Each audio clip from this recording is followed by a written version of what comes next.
जोहार दोस्तों, AP classes में आपका स्वागत है। आज हम विकास के कुछ इम्पोर्टेंट सिद्धांत के बारे में जानेंगे, जो आने वाले आपके सीटेट एग्जाम में काफी हेल्पफुल हो सकता है। तो चलिए दोस्तों, वीडियो को हम शुरू करते हैं। आइए हम देखते हैं विकास का पहला सिद्धांत। विकास का पहला सिद्धांत है निरंतरता का सिद्धांत। विकास निरंतर होता है। यह जन्म से मृत्यु तक चलता रहता है। अगर हम आसान शब्दों में कहें तो विकास का जो सफर है दोस्तों, माँ के गर्भ से कब्र तक का सफर है। विकास कभी नहीं रुकता। दूसरा सिद्धांत है शीर्षगामी सिद्धांत।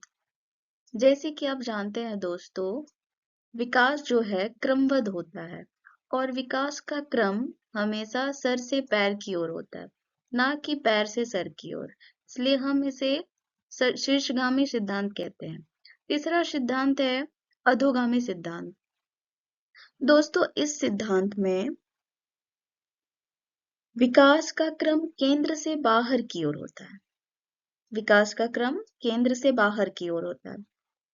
यदि हम देखें कि किसी भी भ्रूण का विकास, माँ के गर्भ में जो भ्रूण विकसित होता है, सर्वप्रथम उसके किस अंग का विकास होता है?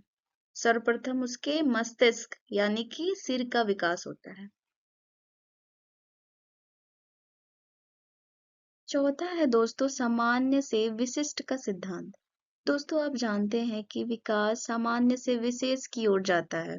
जैसे कि आपने देखा होगा छोटे बच्चों को कि पहले वे अपने हाथ और पैर को उठाने की कोशिश करते हैं, फिर वो धीरे धीरे अपने हाथों की उंगलियों से छोटे छोटे सामान या चीजों को पकड़ने की कोशिश करते हैं।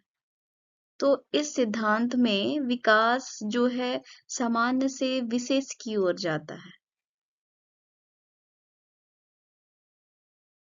वीडियो में आगे बढ़ने से पहले दोस्तों, अगर आपको हमारा यह वीडियो अच्छा लगे, यूजफुल लगे, तो प्लीज लाइक एंड सब्सक्राइब करना मत भूलिएगा, क्योंकि आपके लाइक एंड सब्सक्राइब से हमें भी मोटिवेशन मिलती है, जिससे हम ऐसे ही इम्पोर्टेंट टॉपिक पर अच्छी अच्छी वीडियो आपके लिए लाते रहें।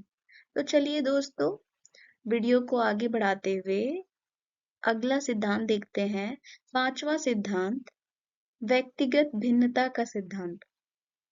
जैसे कि दोस्तों आप जानते हैं, विकास की जो गति है सभी में एक समान नहीं होती है। हर व्यक्ति में ये भिन्न भिन्न होती है। हर बच्चा अलग होता है। आप तो ये जानते ही हैं कि हर बच्चा अलग होता है, हर एक इंसान यूनिक होता है।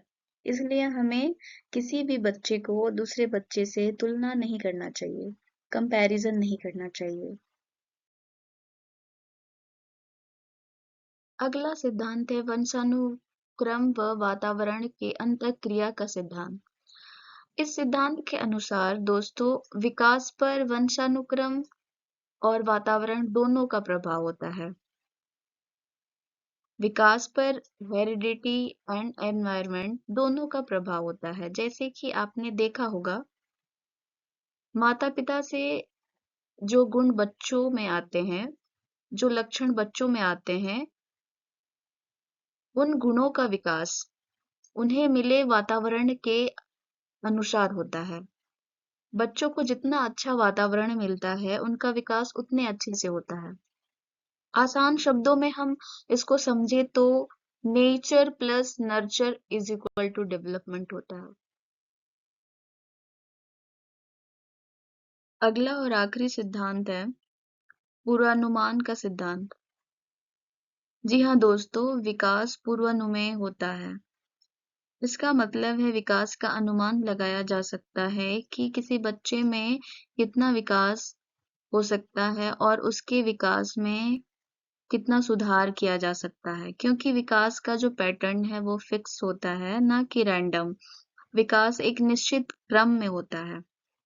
एक एग्जाम्पल में हम देखें तो एक छोटा बच्चा पहले वो बैठता है, फिर रेंगता है, फिर वो चलना सीखता है।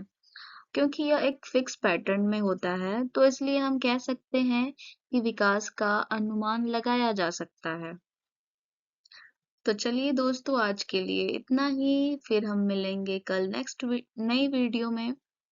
आपको हमारी ये वीडियो कैसी लगी प्लीज़ कमेंट करके ज़रूर बताइएगा एंड लाइक एंड सब्सक्राइब करना मत भूलिएगा। चलिए, bye bye, thank you, have a nice day.